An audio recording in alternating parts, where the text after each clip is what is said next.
Good morning dear students. आज हम लोग 9th class UP board subject biology का जो चैप्टर स्टडी करने जा रहे हैं वह है ऊतक अंग अंग तंत्र एवं जीव।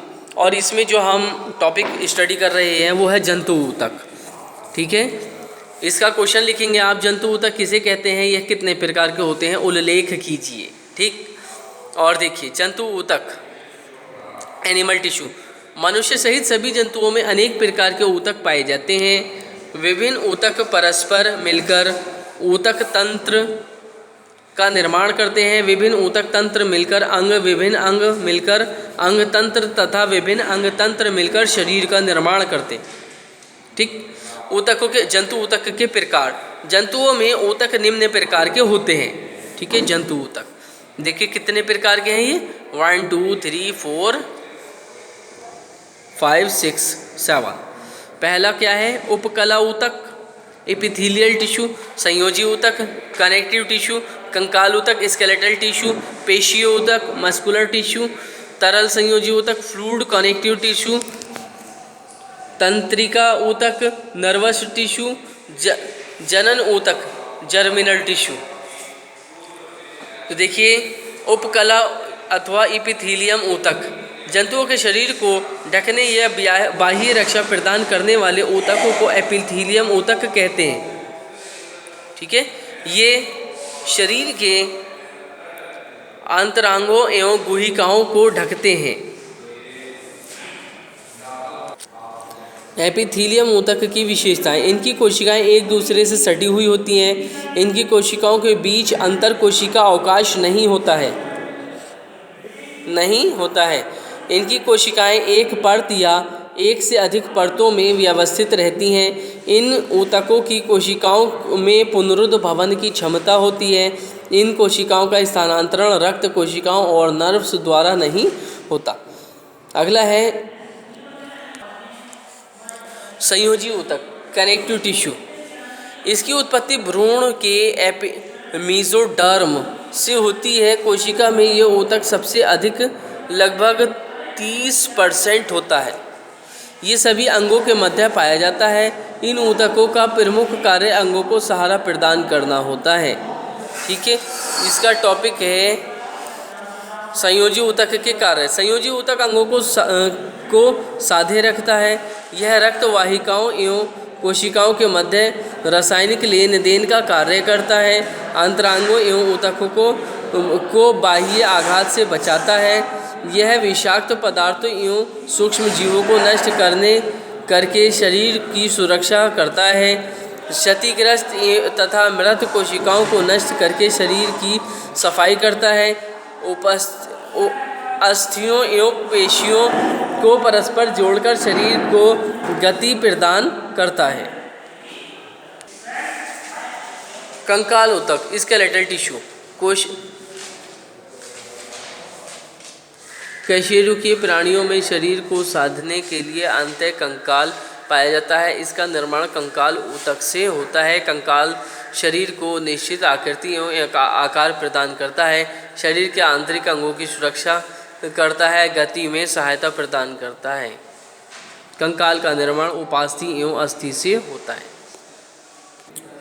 पेशीय ऊतक, मस्कुलर टिश्यू। पेशीय ऊतक की उत्पत्ति भ्रूण के मध्य जनन स्तर अथवा मेसोडर्म से होती है। पेशीय ऊतक शरीर का 40% से 50% भाग बनाता है। पेशीय ऊतक का निर्माण लंबी संकरी तुर्क रूपी अथवा बेलनाकार शाखाहीन अथवा शाखामध्य शाखा में संकुचनशील कोशिकाओं से होता है। पेशीय ऊतक 3 प्रकार के होते हैं, आरेखित पेशीय ऊतक, रेखित पेशीय ऊतक, हृदय पेशीय ऊतक। अगला टॉपिक है हमारा इसी में तरल संयोजी ऊतक, फ्लूइड कनेक्टिव टिश्यू। रक्त एवं लसीका तरल संयोजी ऊतक है। इस ऊतक की रुधिर कोशिकाएं तरल मैट्रिक्स में तैरती रहती हैं। श्वेत कोलेजन एवं पीले लचीले तंतु नहीं पाए जाते हैं। तरल ऊतक वाहिनियों एवं कोशिकाओं में बहता रहता है। रुधिराणु स्वयं मैट्रिक्स का श्रावण नहीं करते।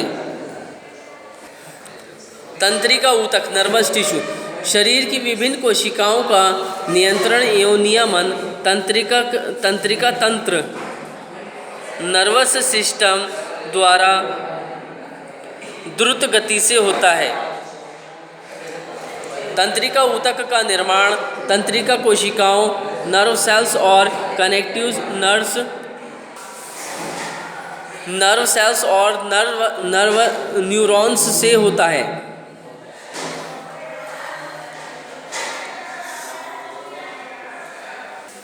नेक्स्ट है जनक ऊतक। जनक ऊतक जनन अंगों में स्थित होते हैं। ये भ्रूण विकास की प्रारंभिक अवस्था में ही सामान्य कोशिकाओं से पृथक हो जाते हैं। ये ऊतक विशेष कोशिकाएं जिन्हें युग्मक कहते हैं उत्पन्न करते हैं, जैसे नर में शुक्राणु एवं मादा में अंडाणु। शुक्राणु एवं अंडाणु से के संलयन से भ्रूण और संतति का विकास होता है। जनन तंत्र की अन्य कोशिकाएं इनकी सुरक्षा अथवा सहायता करने के लिए होती हैं। अगला क्वेश्चन नोट करना है आपको। कांड्रा तथा स्नायु में अंतर लिखिए। कांड्रा यह संकुचनशील श्वेत कोलेजन तंतुओं से बना होता है। यह संकुचनशील पीले लचीले तंतुओं से बना होता है। यह पेशी को अस्थि तथा उपास्थि से जोड़ता है। यह उपस्थि को अस्थि से जोड़ता है। कांड्रा गति में सहायक होता है। स्नायु अस्थियों में को अपने स्थान पर बनाए रखते हैं। इनमें आघात्री अधिक होती है, इनमें आघात्री बहुत कम होती है। यह कम लचीला होता है, स्नायु अधिक लचीला होता है। यह अधिक मजबूत होता है, यह कम मजबूत होता है। अगला क्वेश्चन नोट करना है आपको। उपस्थि एवं अस्थि में अंतर लिखिए। तो एक साइड में उपस्थि का कॉलम बनाएंगे, दूसरी साइड में अस्थि का बनाएंगे। ठीक, उपस्थि वाली साइड में लिखेंगे इसका मैट्रिक्स अर्ध पारदर्शी कॉन्ड्रिन प्रोटीन से निर्मित होता है। इसका मैट्रिक्स अपारदर्शी ओसिन प्रोटीन से निर्मित होता है। मैट्रिक्स में कोलेजन एवं पीले लचीले तंतु होते हैं। मैट्रिक्स में कोलेजन तंतु होते हैं। उपास्थि सामान्यतया लचीली होती है। लचीली कैल्सीफाइड उपास्थि सामान्यतः लचीली होती है। कैल्सीफाइड उपास्थि कैल्शियम लवणों के संचय के कारण कठोर हो जाती है। कैल्शियम एवं मैग्नीशियम लवणों के कारण अस्थियां कठोर होती हैं। उपस्थि में मज्जा नहीं पाया जाता है। खोखली अस्तुओं में मज्जा गुहा पाई जाती है। मज्जा गुहा में वसीय ऊतक पाया जाता है। गणिकाओं में उपस्थित कॉन्ड्रियोसाइट्स में कॉन्ड्रिन स्रावित होता है। सकेंद्री गणिकाओं में स्थित ऑस्टियोफाइट्स से असीन स्रावित होता है। उपस्थि में चारों ओर पेरिकॉन्ड्रियम का तंतुमय आवरण होता है। अस्थि में चारों ओर तंतुमय अस्थि छद का आवरण होता है। अगला क्वेश्चन नोट करना है आपको। आरेखित रेखित एवं हृदय पेशियों में अंतर लिखिए। 3 कॉलम बनाएंगे आप। पहले में लिखेंगे पेशी तंतु 100 माइक्रोन से 200 माइक्रोन लंबे एवं 10 माइक्रोन मोटे तुर्क रूपी शाखाहीन होते हैं। पेशी कोशिकाएं सामान्यतः 2 से 4 सेमी लंबी, 10 से 30 माइक्रोन मोटी, अशाखित एवं बेलनाकार होती हैं। पेशी तंतु लगभग 50 से 100 माइक्रोन लंबे एवं 20 माइक्रोन मोटे तथा शाखित होते हैं। इनकी शाखाएं आपस में एक दूसरे से मिलकर जाल बनाती हैं।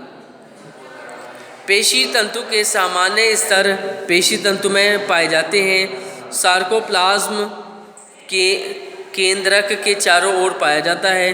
प्रत्येक पेशी ऊतक में अनेक सामान्यतः तंतुक होते हैं जिनके बीच बीच पेशी द्रव पाया जाता है। रेखित पेशी में समान होता है। रेखित पेशी के समान होता है मतलब क्या होता है? प्रत्येक पेशी तंतु के में अनेक सामान्यतः तंतुक होते हैं जिनके बीच बीच में पेशी द्रव भरा होता है। गहरे एवं हल्के रंग की पट्टियां नहीं पाई जाती हैं। प्रत्येक तंतुक में गहरे एवं हल्के रंग की पट्टियां पाई जाती हैं। इनमें भी गहरे एवं हल्के रंग की पट्टियाँ पाई जाती हैं। पेशी तंतु के चारों ओर सर्कोलेमा का स्पष्ट आवरण होता है। पेशी तंतु के चारों ओर स्पष्ट सर्कोलेमा होता है। सर्कोलेमा स्पष्ट नहीं होता है। प्रत्येक पेशी तंतु एक केंद्रकीय होता है। प्रत्येक पेशी तंतु बहुकेंद्रकीय होता है। प्रत्येक पेशी तंतु में एक अथवा दो केंद्रक होते हैं। आंतरविशिष्ट पट्टियाँ नहीं पाई जाती हैं। आंतरविशिष्ट पट्टियाँ नहीं पाई जाती हैं। तंतुओं के सिरों पर आंतरविशिष्ट पट्टियाँ पाई जाती हैं। ये अनैच्छिक एवं ना थकने वाली होती हैं। ये रेखित पेशियाँ ऐच्छिक एवं थकने वाली होती हैं। हृदय पेशियाँ अनैच्छिक एवं ना थकने वाली होती हैं। अगला क्वेश्चन नोट करना है आपको। रक्त एवं लसिका में अंतर लिखिए। रक्त यह तरल संयोजी ऊतक है जिसमें आरबीसी उपस्थित होती है। यह भी एक तरल संयोजी ऊतक है, इसमें आरबीसी अनुपस्थित होती है। डब्ल्यूबीसी की संख्या कम होती है, डब्ल्यूबीसी की संख्या अधिक होती है। रक्त में भोज्य पदार्थ एवं ऑक्सीजन अधिक मात्रा में होती है। इनमें कम ऑक्सीजन एवं भोज्य पदार्थ उपस्थित होते हैं। विलेय प्रोटीन की मात्रा अधिक होती है, अविलेय प्रोटीन की मात्रा अधिक होती है।